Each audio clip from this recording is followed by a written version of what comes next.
What is up, everybody? This is Braeden from Flint Mastering, and I am the host and content curator of the Mixing Music Podcast exclusive episodes. And today we have for you an exclusive archive, which means you're going to hear an exclusive episode that Dee Kei and I recorded almost a year ago. You're going to have the chance to hear what our exclusive episodes are all about and how much fun and learning goes on between me and Dee Kei as we discuss technical tips and important techniques in relation to producing, mixing, and mastering. If you enjoy this episode and you'd like to be a part of the exclusive content we provide twice a week, you can do so by heading over to mixingmusicpodcast.com/exclusive. Thank you so much for listening. We love you, we appreciate you, and we couldn't do this podcast without you. I hope you enjoy this episode of the exclusive archives. And with that, happy mixing, my friends, and stay saucy.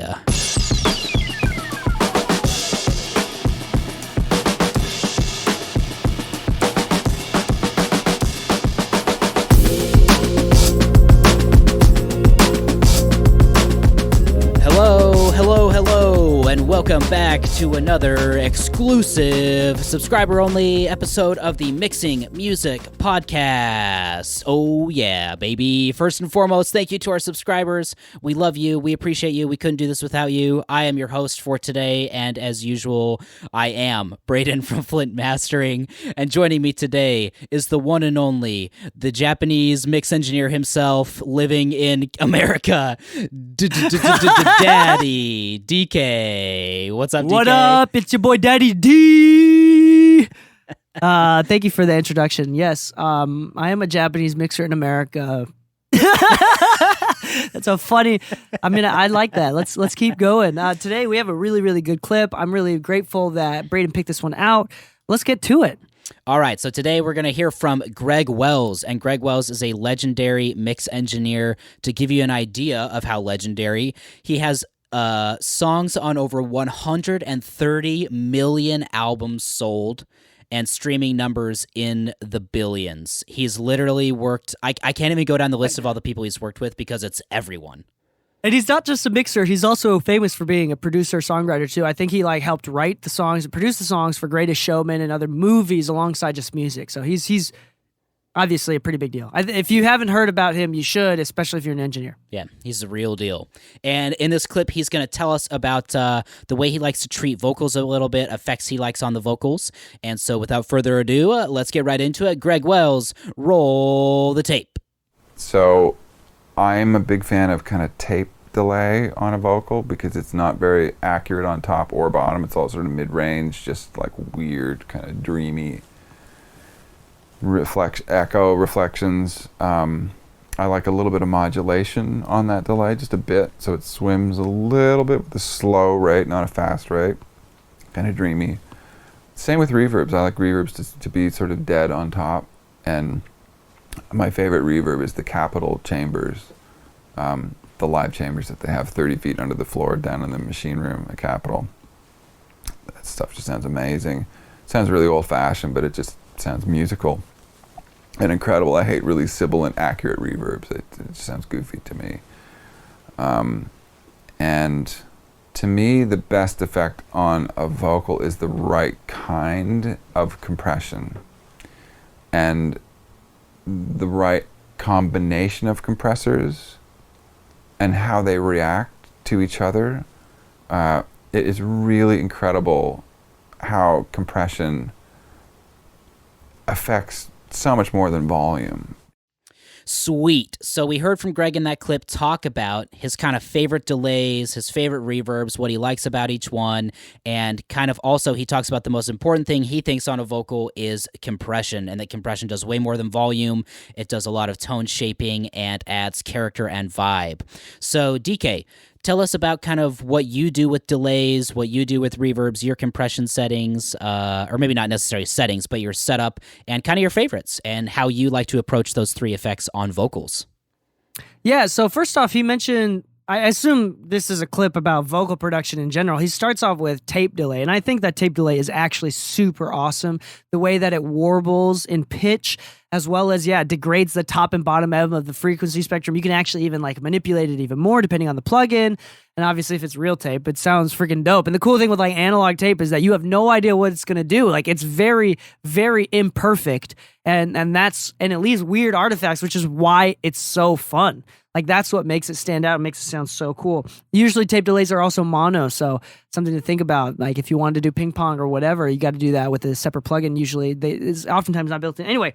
Really great. I like the way that he said, yes, I also add in modulation to my delays. I think that's a really fun thing to do. Like it's boring if it's like a super clean delay. Like I liked having some character to it that makes it real fleshed out. One of the things I like to do is pitch shift the delays. It's a very Dee Kei thing. I pitch shift it by, putting a little alter boy delay before the delay insert on the send. So that way it's like when it echoes, it's echoing in a different octave than the actual original thing that it's echoing. So really fun. Tape delay is way fun and definitely worth playing with. The point is, you feel free to keep it dirty. Reverb, he said he likes Capital Chambers. And specifically the reason why he said is because it's dirty and that it's low fidelity and it's not too clean. He said specifically, I don't like really clean reverbs. They're really sterile. And I think that is something that is talked about. I mean, analog equipment we've talked about in the past is inferior as far as like fidelity. Like analog equipment adds distortion and changes the signal a lot compared to digital equipment. So technically it's inferior, but the reason why we like it and people like it is because of those artifacts and its inferiority and like the artifacts that it leaves behind. They sound cool. And that's why it's cool. So same thing with reverbs, like use modulation. One of my favorite, if you watch me mix on Twitch or on YouTube, when I live stream, I oftentimes have many presets of my Valhalla vintage verb, which I highly recommend, especially that's my standalone Desert Island reverb of all time. It's so flexible and the modulation built into it. I always use like chaotic space and like heavy modulation and whatnot. That makes it really sound cool. Joshua likes to add wideners on specific delays. So it's like out of phase and makes it feel like it's behind you, which is a really cool effect. Mess with your reverbs. Do more than just making it clean. You don't want clean reverbs. On Deverb, the default reverb in Pro Tools, Deverb, the church setting, like it kind of like pitches down and it's this weird thing. So I highly recommend checking that out. Braeden, before we go on into the compression of the reverbs, any other thoughts that you have about effects? Honestly, pretty much the only thought I have on effects, since I don't really use them that much, is don't overdo it. I know that when I first started mixing and trying to produce records and things like that, I was like, oh, my vocal doesn't sound big enough. It needs 8 different kinds of reverb on it. And I'd put all the reverbs on, I'd turn them all up to 100%, and then it was like just this huge wash of sound that was not good to listen to. Same with delays. I would throw 3-4 different delays on there. And the other thing too is I would say spend a good amount of time learning how to use your delays and reverbs, because I remember when I first started, when you're listening to a vocal, you don't really pay attention to the reverbs and delays until they get to the end of the phrase, and then there's a tail on the end of it. And the tail is really nice. And I always used to just like throw up like a stock delay or reverb and put it on a vocal and then be like, well, why doesn't the tail sound good? Why can I hear the reverb while they're singing? And it was because I didn't take enough time to go into the plugin and adjust the settings to where that was going to be the case. And, in this clip, Greg Wells even talks, I'm pretty sure he even talks about tails on reverbs, and they just have like a beautiful tail end to them. So that's something I would say play around with a lot. Don't overdo it a ton on the vocal effects, and I think you'll be good. So Dee Kei, you can tell us about compression on vocals now. Yeah, so I like what he says. Compressors are different. And he not only says use the right compressor, but use the right combination of compressors. I wish I had a formula that this works every single time. I have a habit where I use like a slow optical type compressor first, and then a very fast 1176 type compressor towards the end of my chain that I usually end up building out. Sometimes I don't use any of them. Like oftentimes I get vocals that are already compressed, so I don't use anything. And that was the right move. You never know. But the point is to be thoughtful about the compressors that you're putting on your vocals. Really, really important. And the combination does matter, especially if you can overcompress vocals, and that can get really, really annoying. Sometimes you can get away with compressing. Like sometimes the way to fix overcompressed vocals is by compressing it more. It doesn't work all the time. It's a very last resort type thing. But yes, it's important to get compression right on the vocals. Just be thoughtful about it. Think musically. The release is a big deal. That's all I'm going to say. Release is a big deal, and don't let it pump. Don't let it suck. Both in like the sucking and squeezing type motion, but as well as like don't let it suck as in be bad. But yeah, get the right combination there. I think that's all I have to say. A lot of compressors have different harmonic saturation built into the plugin, especially our analog, especially. But right, sometimes it serves the song, and sometimes it serves the vocals, and sometimes it doesn't. Just be aware, and try your very best. And the more you experiment. Experimenting and trying different things is very highly recommended, and I think should be the challenge of today's episode. Maybe the challenge should be that you try different compressors than you're used to on your vocal, try different delays than you're used to, experiment. Like when you try, the cool thing about trying fresh new plugins that you've never used before is that you're forced to experiment and try out different functions and different parameters in the plugin because you don't know what's going on. You've never used it before. You got to tweak it. So when you're tweaking it, you're paying attention. So try new plugins this week. Try new compressors that you've been meaning to use or the old ones that you haven't used in a while and see how it reacts to the vocal and see if it serves the song and be open to the idea that it may not.